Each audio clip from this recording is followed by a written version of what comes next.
Okay, welcome. So I wanted to create this video. This video, like you can see, is called the life cycle diagram. This diagram that I'm going to share with you today was actually shared with me by a chiropractor that I really respect a lot by the name of Dr. David Jackson. And he came up with this as an education tool to help people kind of grasp what chiropractic is in a very short amount of time. It's kind of the holy grail of that all chiropractors are looking for to find come up with a video that's really simple that just says this is what chiropractic is, this is why you should be getting adjusted, and this is how it's going to benefit your life. So I created this little video. I'm going to walk you through this diagram I'm going to show you here. Now, one thing about me is I'm an over-explainer. I'm very analytical. I like studies and research and all that kind of stuff. And so as we go through this, be patient with me if I start over-explaining everything. Really, it's just about the concepts and keeping things really simple, because while the body is really hugely complex, the concepts that we can use to govern the body or influence the body are usually very, very simple. So when we start with this life cycle diagram, it always starts with the brain. We're going to talk about all these things in detail going down through, but the brain has to communicate with the body. When that's happening, we have good function or excellent function in there. That creates a state of what we call ease in the body, and then our health is good, and then of course how do we feel when our health is good? We feel really good, or we feel excellent. So that's going to be the template. You can feel free to pause this and write it down if you want to. We will be visiting it again in a moment. But the very first thing we're going to talk about here is that master system in the body. There's one system that controls and coordinates every function, every process that happens inside the body, every organ and tissue and cell. Of course, we call that the nervous system, which is comprised of the brain and the brainstem and the spinal cord and all the nerves in the body. Now, not only is it controlling all of that, all the functions and processes in the body, but it also houses all of our thoughts and emotions and feelings and beliefs and all of, everything that makes us who we are. So the nervous system is how we live our life. The point that you see on here is you live your whole life through your nervous system. What that means is everything you experience, all the sensory input that comes in from the outside world, and everything that you do, every way that you express life, is all done through the nervous system. It is who we are. And so the question that I ask everyone who comes into my office, if that's true, if the nervous system really is everything that we are, then how important is it that your nervous system functions optimally every day of your life? Or if your kids are having problems or issues, how important is it to you that your kids' nervous systems are functioning optimally every day of their life? It's a very simple concept, but really it encompasses everything that the nervous system does.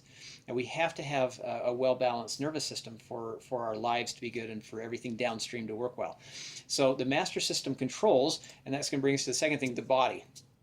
All right, so if you just think about your own body, your body is unique in its own ways. It has unique DNA, it has a unique history, you have your unique personality, so everything's been set up in a very unique way just for you.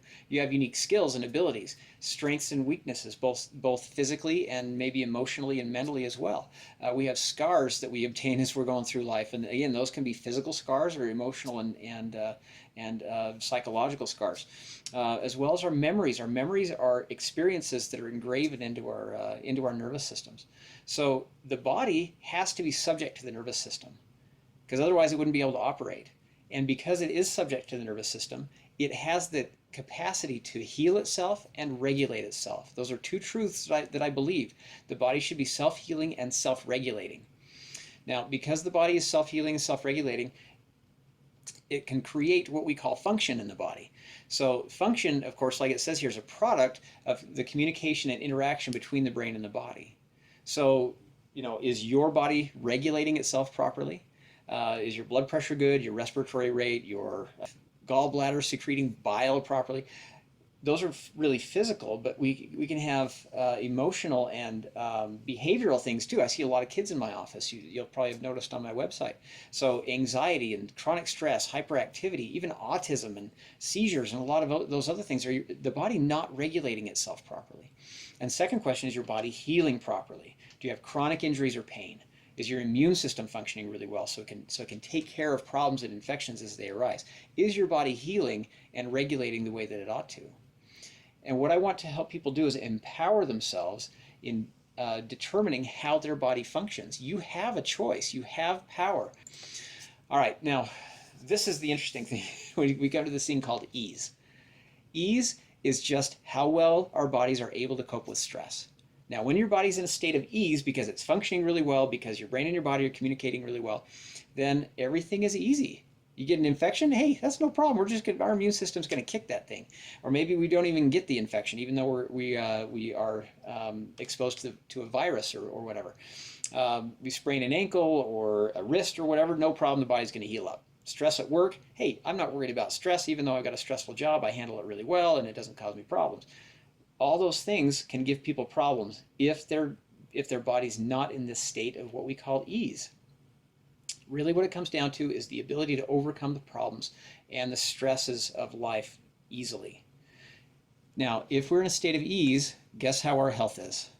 The state of ease is really the foundation for our state of health. Now, everyone always talks about, and rightly so, the way you influence health is with diet and exercise and stress management, how well we sleep, how much water we drink, all those things. And they are really important. If your body is functioning at a very high level, you're in a state of ease because your brain and your body are communicating very well, then you're going to be able to assimilate all those things that you're taking in your good diet. Your exercise isn't going to overwhelm you and just make you worse. You're going to be able to cope with stress, and your body's going to be able to get rid of the stress when you fall asleep at night or go out and exercise or go on a date with your spouse or whatever. You're going to be able to sleep and get good rest. All right, so health really is a product of function and ease, and then all the other things that we do to make our health better stick. They stick that much better because of it. And then, of course, how do we feel when we're in good health? When we're, just like it says at the bottom here, feeling good, long-term comes from good long-term health. So if we got a healthy neck, our neck feels great. If our intestines, our digestive system is healthy, then of course it's not going to give us pain and problems. If our mind is healthy, if our body's healthy, then we're going to feel good in those ways. So feel is the end product of all of the other stuff that we've been talking about. Now, what's the state of the world? I apologize, this almost goes off the bottom of the screen here, but we have this kind of crazy world that we live in now. A lot of people just, come right out and say this is a fallen world, and I agree with that. We live in a place that is stressful, and good things don't always happen in it. We have injuries, whether they're traumatic or repetitive. We age. We're exposed to toxins. You breathe the air here in Utah in the wintertime. That's toxic. The water that we drink, some of the foods that we eat can be very toxic. We have stress from work and relationships. We sit in traffic. We can think of lots of different things that the world is giving us that can break us down or wear us down, that we just refer to as stress. And that's really what the world is. Life can just be stress. So what are the physical manifestations of stress? I ask people all the time, okay, what happens to your muscles when you get all stressed out, right? You get tight muscles. We see a lot of this forward head posture, and we're going to get text neck becoming a big thing in the next few years. I don't want that. We don't want that forward head posture because it's going to lead to problems. We have injuries, like I said, chronic or acute injuries, traumatic injuries, headaches and migraines, really common in a lot of people, back pain, sciatica. Basically, the physical manifestations of stress in your body are the reasons why most people go to the chiropractor. It's because they feel crummy because of it. They're having pain, they're having tightness, they're not feeling good. So, and I apologize, this is not looking very good. But if you read right under this subluxation, it says tight muscles. What happens to your muscles when you get all stressed out? They get tense and tight. All right. The only reason we have muscles in the spine is to hold us up, is to move our bones around. Now, this I'm going to introduce you to this word at the top there called subluxation. Now, subluxation is a very chiropractic thing, and it's not really a controversial thing necessarily. It's just ill-defined most of the time. But a subluxation basically is, if you look down at the bottom of the screen here, it says a misalignment and fixation in the spine that interferes with the brain's ability to communicate with the body. All right, now if you look on the right side here, see this normal set of bones in the spine. We have spinal cord here, and then we have little nerves that come off in between the bones, and those go to all the organs and tissues and cells and all the muscles and all that kind of stuff in the body. When the bones shift out of place, you see, look, the disc right here. Okay, you see that disc? If we come down to this other one, this disc is much larger because these bones have shifted out of place. All right, now when we shift bones out of place because muscles get all stressed, we have tension in the body, the muscles pull the bones out of place, and let's see. Oh, yeah, there it is. We're going to talk about irritation here on this nerve. Now, not only that, but the brain is aware of any malposition in the body. The spine, we don't think of this very often, but the spine is one of our most important sensory organs. There are nerves everywhere. So not only do we have irritation here in this nerve that's pointed to, but we also have irritation. We have irritations in the ligaments and in the muscles and in the discs and in the joints and all of these other tissues that are telling the brain, hey, we're out of place. All the weight of the body is resting on this, and it's out of place. And so what happens is that shifts the brain into stress mode, which we also refer to as fight or flight. Now you think of fight or flight as like you're up in the mountains and you see a mountain lion and, oh man, you gotta run or fight and defend yourself. But fight or flight can happen very quickly at any time. If you look at, you think about driving down the road and you look into your rear view mirror and you see red and blue lights flashing back there, you see a cop back there, what's your heart do? It jumps into your throat and it starts pounding, right? Because you've just shifted over into fight or flight mode. You've gone into protection mode, which is our stress mode. What happens when we're in fight or flight mode? Well, we can have increased sensations, so we feel pain more readily.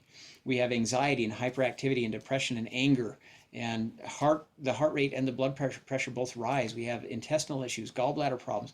All of those things are negatively affected by being stuck in fight or flight. And as long as we have tons of irritation going on here in the spine, then the whole system gets shifted over out of normal and into stress mode. That's a very important concept that we need to understand, and it's been demonstrated again and again and again to be the case. Now this is the whole chart again, like we talked about. Excuse me. The brain communicates with the body, which creates function. That puts us into a state of ease. That ease provides us with good health, and then when we're healthy, then we feel really good or we feel great. What happens is we interject subluxation. Now, like we talked about, this could be from stress, it could be from an injury, it could be from a lot of different things. And so if you're having issues in your spine, which you very likely are since you're on a chiropractor's website, the subluxation, not only is it giving you pain, the pain is signaling you to there's a problem, but it's also telling the brain that there's a problem, and it creates this shift. So it disrupts the communication between the brain and the body, and what that does is it creates malfunction and dis-ease, not to be confused with disease. It looks the same, but it's not. Poor health, and then of course we feel crummy. That's where symptoms come from. So our goal is really to take you back from this to this.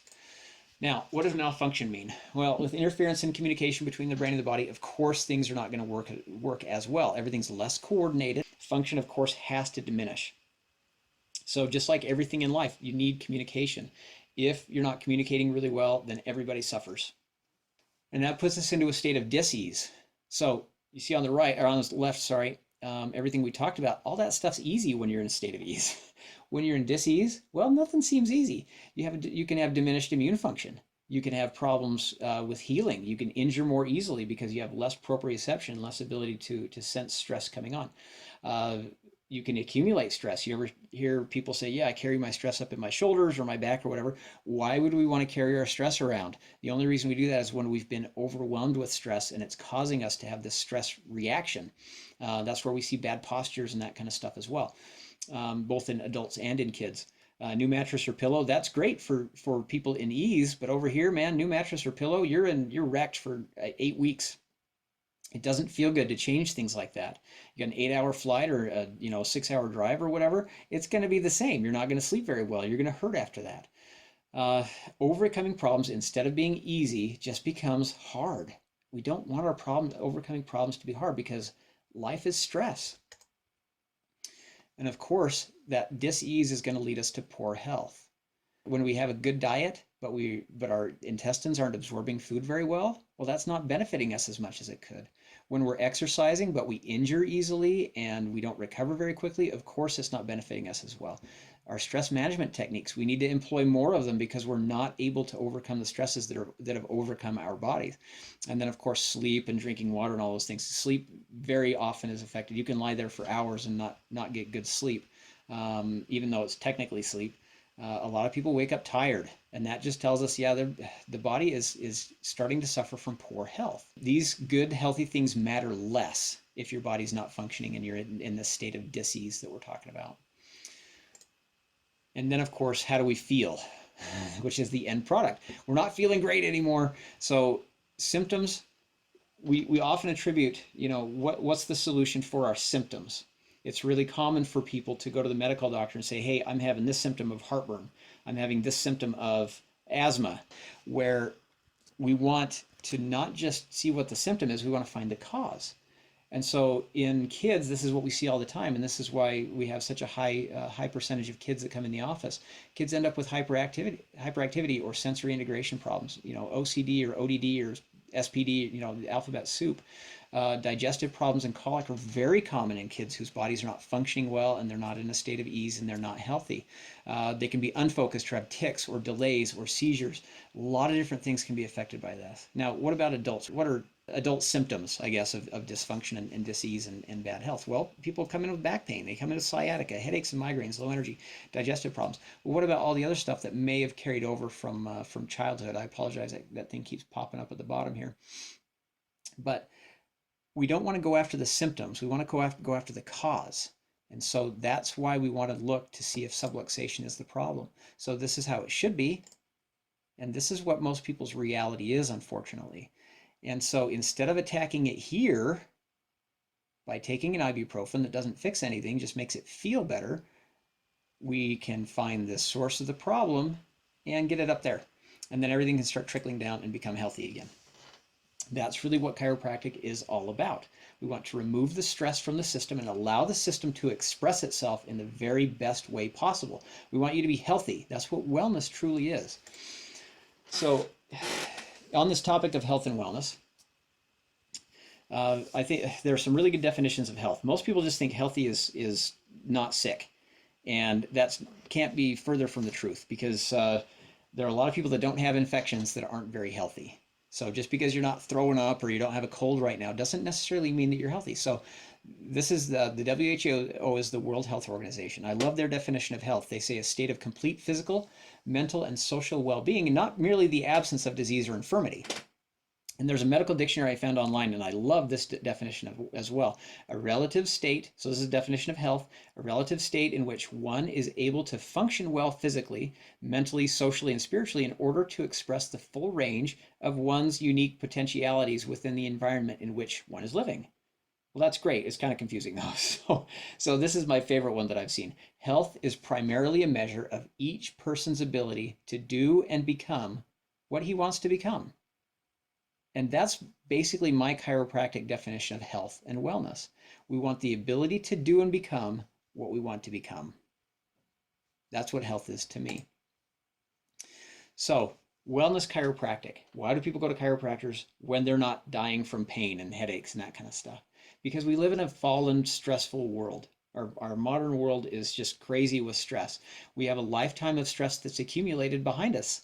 Sometimes I see a 9-year-old and they've got 9 years of accumulated stress that we have to work through.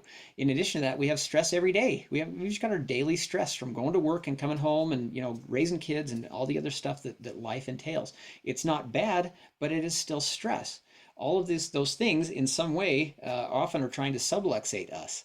And then we introduce this thing called an adjustment. That's what chiropractic is about, is the adjustment. We give the body the tools that it needs to heal and overcome stress. We can empower ourselves to take control and own our own health. And we can do it for ourselves, or we can do it for some other reason. I want to be there in 10 years for my kids. I'd love to shoot 50 years down the road, but that's a long way. So I just go 10 years down the road, and I'll be in my early 50s. So I have to prepare for that, and so I take steps today. That's my why. So we can do it for ourselves, or we can do it for those who really rely on us to be around, so we can support them. But we need to be healthy and take good care of this body that we've been blessed with. Oh, went the wrong way. So here's your opportunity. You can empower yourself and you can master your own health. You can become the master of your own health. You can take care of yourself for your peace of mind or your future or your family, whatever it takes.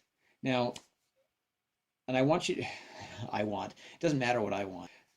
If you are in need of help right now, if your body needs help, or a loved one like a child or another family member needs help, then just call us now.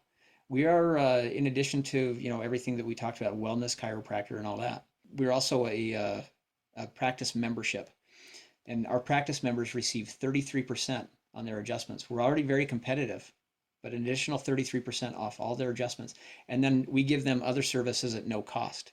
So there are ways that we can help you and do it in a very low cost way, so you can figure it into your budget very easily. So you can get healthier, you can empower yourself and create more value in your life, and do it in a very affordable way. So go ahead and give us a call now. Number's 801-762-6940. And when you call and talk to Ashley, let her know you watched this video, and you can have your exam for $25 instead of the $49 regular exam fee. Give us a call today, let Ashley know, and we'll look forward to meeting you soon. Thanks.